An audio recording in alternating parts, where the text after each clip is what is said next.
And we are live. Kevin, hello, Kevin. Hello. Thank you so much for being here. I am so glad to talk about you and, of course, the Gremillet and the cuvées of Champagne Gremillet and a family-owned business. Is that right? Is a family-owned estate, Gremillet family. Exactly. Yes. Gremillet family is an estate that started with the father, Jean-Michel. He started very small because he was a workman. And, really? So he was not in the. It was not in the business before. No. Really? His mother had half an hectare of vineyards, and she would sell the grape. And in the 70s, she gave him her vineyards, and he started producing his own champagne in the 80s. He bottled 1,000 bottles. That wasn't much, and little by little he went building up. He left his work in EDF, in Électricité de France, where he was a workman. He went selling a lot at the export to embassies. And little by little, he built a real network. And today we're in 60 countries. He developed the brand little by little. So I believe it's a huge challenge to start a champagne business from nothing. I mean, so it's very hard, even because the competition is very, very difficult. I mean, there are such a even in the 80s there were great Maison, a huge Maison of champagnes, and of course, starting from nothing is could be really challenging. I mean, where is located Champagne Gremillet? Is Champagne Gremillet is in a little village down in the South Champagne, and the thing that is interesting and that makes it a little bit different, like the houses down there, is that it's about 2 hours and a half drive from Reims and Épernay, so it's pretty down south. There's a big gap with no vineyards, and then you get there, and there's a big vineyards, which is called the Côte des Bars because of the two villages called Bar-sur-Seine and Bar-sur-Aube. And one thing that if you look on a map, well, you know that, of course. We have Chablis on the left and Dijon on the right, so we're almost. So it's located in the southern side of the AOC Champagne. And is there any specific grape variety which are actually more vocated for that particular area? Yes, the Pinot Noir, Pinot Nero, is the main grape over there because it's about 80% of the planted grape. Oh, interesting. Yes, and it's also a different terroir. It's a different soil because down there when you're Chablis and when you're Burgundy, so it's more of a Burgundian terroir than a Chalk, so the Chalk terroir from the north of Champagne. Yeah, I've heard great things about Pinot Noir of Côte des Bars, especially because are very exciting wines, and you can tell that there is a personality in that cuvées of Pinot Noir. And what about the estate? So what about the vinification process? Do you follow any any specific style, or in the vinification are you looking to express a particular character in your cuvées?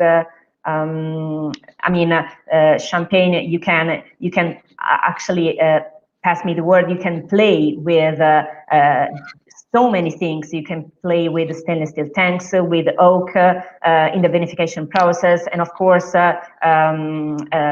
afterwards in the blending. So what is your style in the vinification process?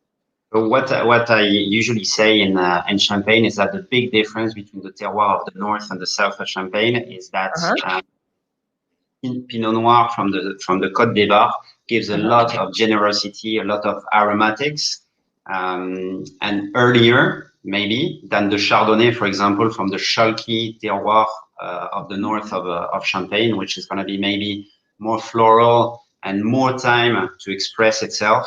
We're going to have more generosity directly with the Pinot Noir, and the specific style of the house of Champagne that we want and that Jean-Christophe, which makes the wine, wants is a lot of generosity, because he's a man that is very generous, and a lot of freshness. So that's the main thing about our champagnes. We want to avoid at all costs all types of oxidation. Okay. So the whole process is very, very looked after to avoid the grape to stay too much in the warm weather. It is pressed very fast. We use carbonic gas also to preserve the aromas, of course. Yeah, and that's very important. Even if you are willing to obtain definition and clarity of aromas. And of course, to save the ripeness of the grapes, because I think this is the challenge. I mean, in Champagne, so the harvest, the right moment to pick the grapes in order to to concentrate and to pick all the aromas and the particular character of the grape varieties. Yes. So vinification primarily in stainless steel. Yes. Correct. Exactly. Okay. So freshness. Beside one cuvée, which is up there. Which is the only one that goes through oak. The rest of our cuvées are stainless steel, and it keeps freshness, of course. So it goes with the style of the house. Yeah, freshness, and of course also the citrusy notes, especially that I got in your cuvée Blanc is the primary flavors that comes out in the smell. So it's very citrusy and floral. I mean, that's I've never. Yeah, probably. I've never had a Chardonnay from Côte de Bar. I've always tasted a Pinot Noir, but I was really surprised in the freshness and in the savory taste. I must tell you something. For the Chardonnay, it's there's a little bit of the Côte de Blanc also in. Okay. So it's an assemblage that we do between.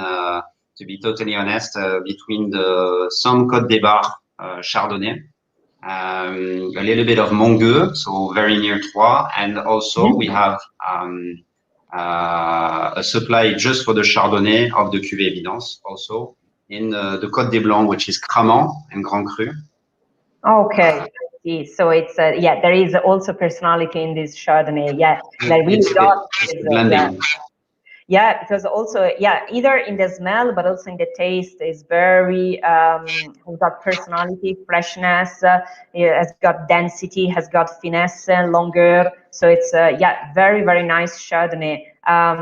Can you, and of course is a cuvée, so an assemblage of different years, I mean? Yes, our champagnes is about generally all our cuvées, beside of course the millésimé or the rosé vrai, so our rosé de macération. All the cuvées are about 5 vintages, so we're going to use mostly maybe 80%, from 75 to 80% of the vintage. So I think that the Blanc de Blanc that you have would be 2017. That would be 2017. And we're going to use that after a little bit of reserve wine, so up to 20, which can be mixed between 4 vintages.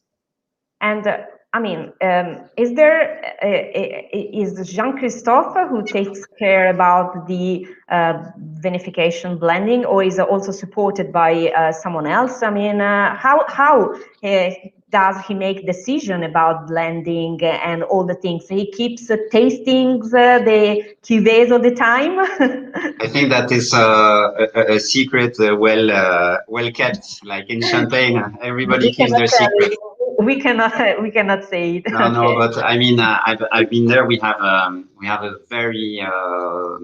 very famous consultant in Champagne that is called Rodolphe Lédé, that helps him with the very critical moments, and that is coming by during the critical moments of the vinification. But basically, he does the wine, and they try to taste many times as in English, college, like 4 or 5 people, just to get that's what they do a lot in Champagne too. So all together, yeah, they take the decisions. Of course, yeah, of course, because it must be really, really, I mean, hard also to choose, even if you, because the hardest thing also in the Champagne, well, not just the harvest vinification, of course, but is the blending process is really an art. I mean, it's considered an art because you have to be very precise in choosing which cuvée adding to another, or if it's too much or too less. It's very, very hard, the process of blending. I mean, it must be. It's crazy. It's crazy. I've been there 2 or 3 times to taste the base wines. And to be honest, I know how to taste, but I'm not the best sommelier in Italy yet. But it's very hard to see the difference because you need to project yourself. You need to understand what the wine is going to be in 5 years. Yeah, of course, you need to predict what this cuvée is going to be in the future. I mean, so it's very challenging. And is there any of your cuvée that you sell mostly in Italy? I mean, if are we considered a good champagne drinker? How is the Italian market for Champagne Gremillet? We are quite represented. I love Italy, but who doesn't love Italy? I mean, I think that people really enjoy the generosity of the millésime. So we had the 2011 up to now, and now we're released the 2014. But people, they really like this. And how is that made? The millésime is a single grape variety, or is that a blend? It's a Pinot Noir from the Côte des Bars. A selection of a few parcels around the winery, and mostly in Balnot and Les Rissets, which is just beside well, it's about 4 or 5 kilometers from Balnot, and it's a millésime. This one spends 5 years on lease generally. That's yeah. So you on the lease, but also in the Blanc de Blanc, it's 30 months aged on the lease, right? Yes. Yeah. You're looking also in long aging process in the cuvées. I mean, yeah. Yeah, we're trying to give it the minimum in Champagne, as you know, is 15 months. But 15 months is generally with the terroir we have and the high acidity is a little bit too young, and this is generally what you get in a very basic Champagne. I believe that the long aging process makes your cuvée also a little bit more, harmonic, balanced. Even if you enjoy just a few months after the disgorgement, it's even when I tasted all of them, I felt such a pleasant, great balance in all of them. And what can you tell me about the Blanc de Noir, which I am enjoying right now? The Blanc de Noir is just it's perfect because it's also let's say it's a little bit like the millésime, but a little bit more with an enlarged selection of the Côte des Bars of our. It's still 100% Pinot Noir. Yes, exactly. 100% Pinot Noir. It's 3 years on lease. The process is the same, more or less, for the vinification, meaning that.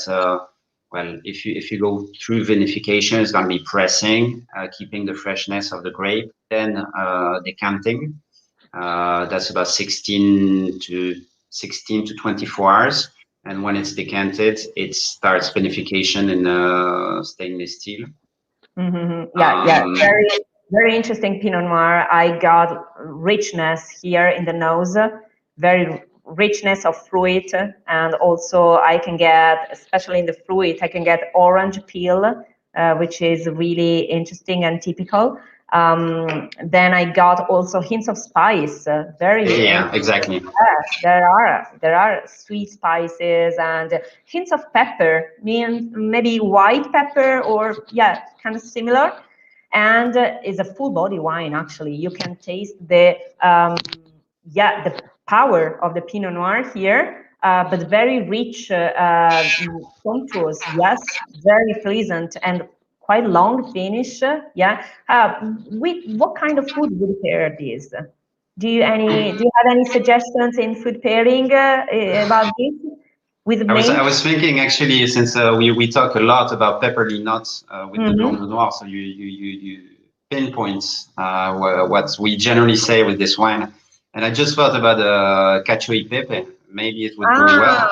Wow, I've never thought about that. Cacio e pepe. That sounds great. Yeah. Right, it just came up to me, and it gave me it made me hungry. Of course, to remind the peppery notes of Blanc de Noir. Yeah, and the creamy part of the champagne. So that could be an option. Oh yeah, that's interesting. Yes. There's another thing I like to pair it with. It's also a little bit of Asiatic food. If it's not too spicy. This was my first thought actually in this Blanc de Noir. The Asian food could be nice, especially because it plays with the contrast.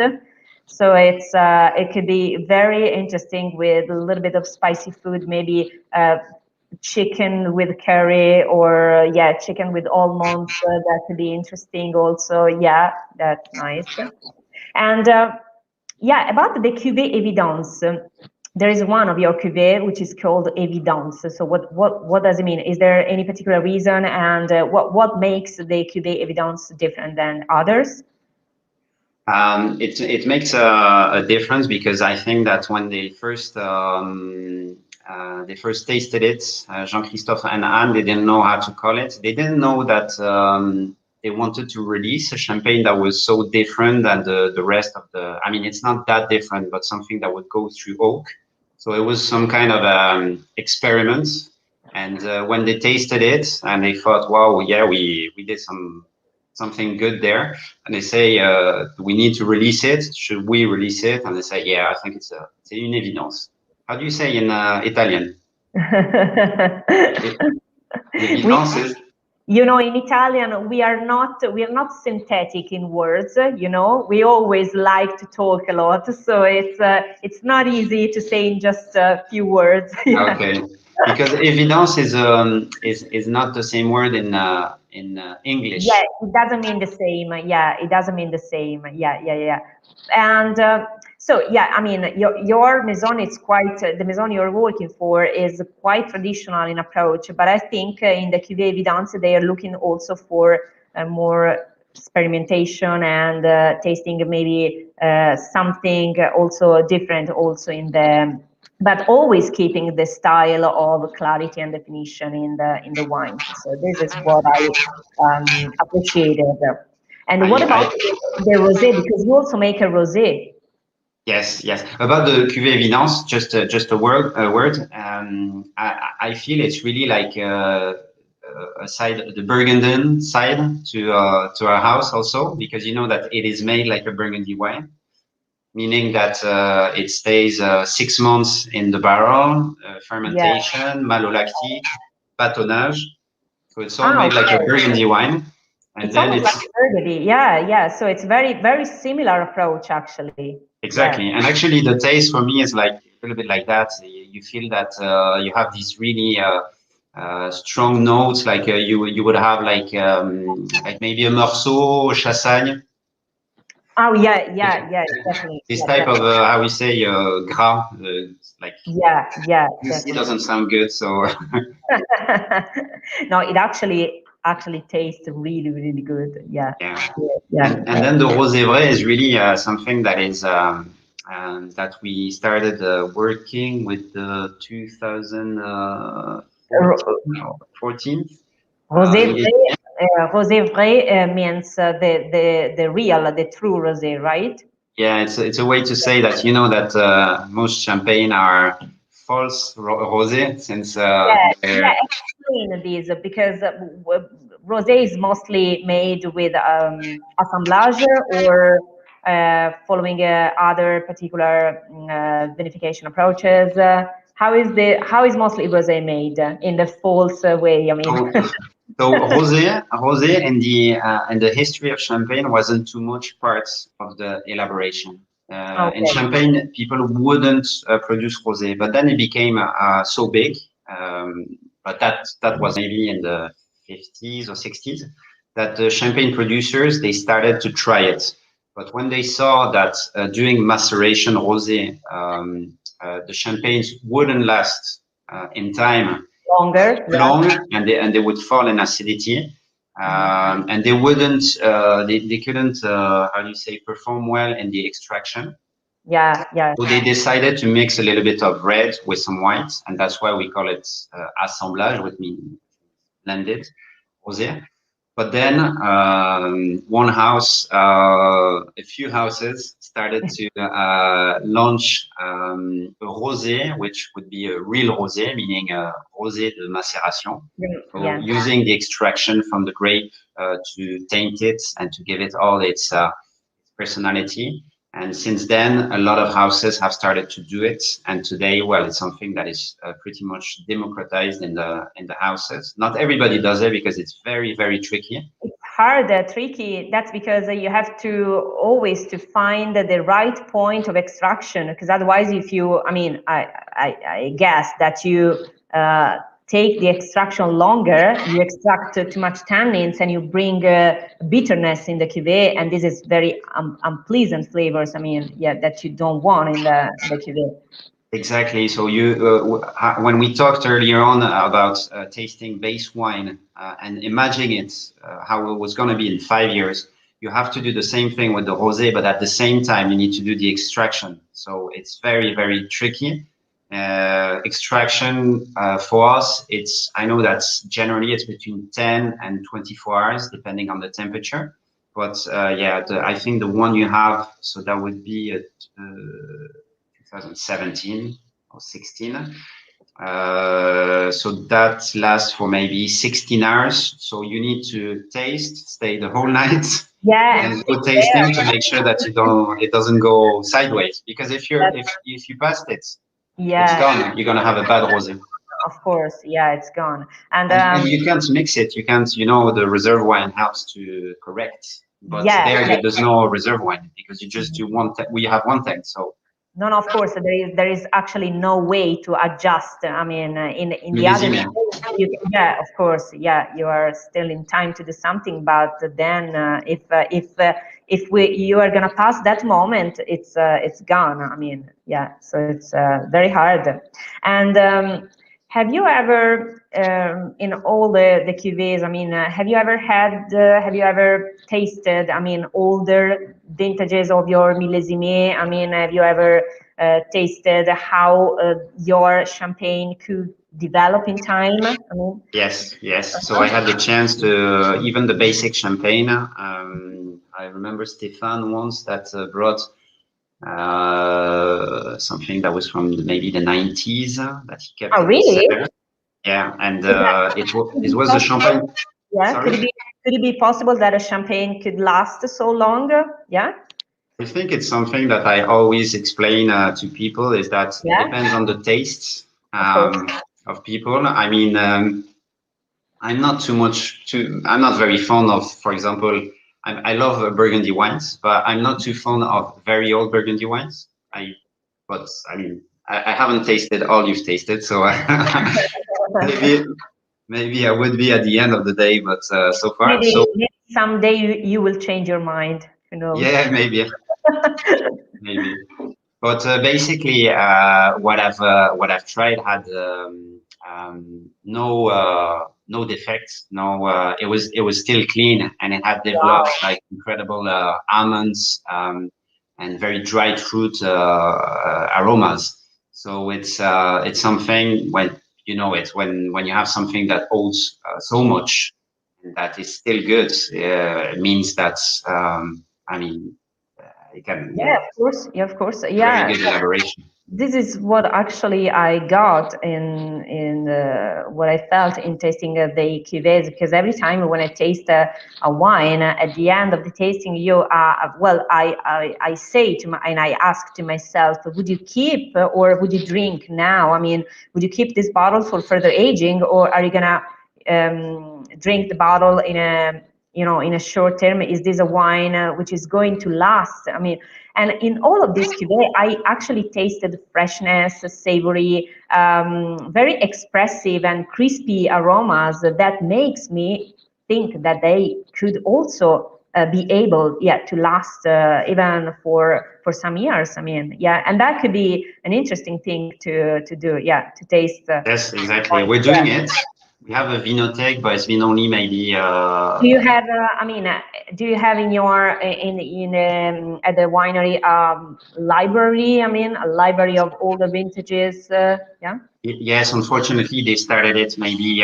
We started it maybe 7, 8 years ago. So it's not very old because we're young house. Yeah, of course. But I'm sure it's going to be very promising.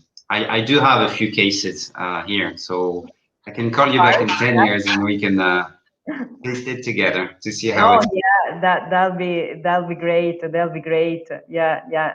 And just to remind also to everyone, are your champagnes quite distributed to Italy? Can we find your wines here? Yes. So we have you are quite incredible. We have a Superman that's called Dino Torrone. He's he's your here actually. He's your neighbor, right? And wines. We are, we both live here in Tuscany, yes, from Il Borro, yes. Il Borro, so Il Borro wines, which is a property of Ferruccio and Salvatore Ferragamo. Yes, yeah. Beautiful people and classy people. And they distribute us in Italy with their wines, so we're very fortunate. And you actually take care of the export market, right? So also you take care also of the Italian market. Yes, of course. I wouldn't leave it to anybody. So I take care. I take care of Italy and the whole world. Dino is our Superman. This is Champagne Gremillet. Yeah. So we're very happy because we're distributed in very quality wine shops. How many countries do you sell your wines? I mean, so 60 countries. Wow. Give it or take, depending on the years, but basically we have a very steady distribution in more than 50 countries, and we still sell. Do you? Is this the? In which country do you sell more? Are your champagne mostly sold in a specific countries rather than another, or? We sell a lot. The historical market was the UK, but really, we lost a little bit over there. But then Sweden is our biggest export market now. And then we sell around Europe to a lot of countries like Switzerland, Belgium. Italy is a big market for us. We are good drinker. You're very good drinkers. You're very good eaters. You're great. We love to eat and drink. Yeah, we love food pairing and of course also in your cuvées it's always exciting to think about the food to match to pair with. I love going to Italy because people are so welcoming, and I think that they're so happy to taste champagne. A lot of food. We are always thrilled when we talk about wine. So yes, and especially also in champagne, of course. On your wines, you know that Italy is maybe the 5th or 4th biggest export market. You're very, very big champagne drinkers after the UK, the States, Japan. Wow. It's Italy. You're the 4th export market, so you're very big champagne lovers. Yeah, because champagne is not considered. I mean, it's not a product for a local market. I mean, you don't. I mean, are you selling champagne in France the same as in other countries, or is not the focus? Yeah. So I don't look after France, but France is a little bit different because everyone has a producer who knows, or the friend of a friend. But we sell a lot in France, of course.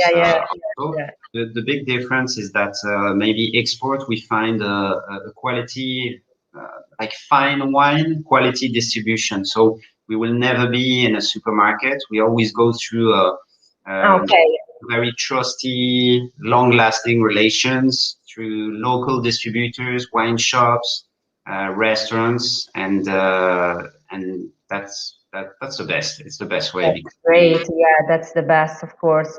And even to build the long relationship that makes the market consistent. Yeah, yeah. Even in the challenging moments, how has been the last year? I mean, for everyone. Yeah, yeah, yeah. It has been complicated, but yeah. we all go through. Yeah, we all go through, and we hope, of course, to be back to normality. I mean, and even because now it makes me these cuvées makes me so much curiosity. So I would really love to go there, to go and visit Champagne Gremillet. So we go and taste the base wine together with Jean-Christophe. Yeah, that'd be lovely. That'd be lovely. So thank you so much, Kevin. It has been a great pleasure to talk with you, and thank you to Anne and Jean-Christophe. Always thank you for having me. Hope to meet them someday as well. Thank you. You need to come to Champagne Gremillet. Just let me finish with that, because there's a bubble. Have you seen the bubble that we have in the middle of the vineyards? Yeah. Well, yeah. Tell about that. Yeah. Oh, it's just like a crazy idea. Yeah. We have a very premium tent, like sort of 3 bubbles that are in the vineyards. I think you can see some photos on our Instagram. And people are gonna have a real experience. So they stay for the night. They have the dinner there, and they stay alone in the middle of the Clos Rocher, which is our top. Stunning, yeah, beautiful. And they have somebody bringing the breakfast the next morning. So beautiful. That's such a great experience. I would love. Thank you so much, Kevin. Thank you. Great. Carlotta, thank you for having me. Take care. Take care. Ciao, ciao. Ciao.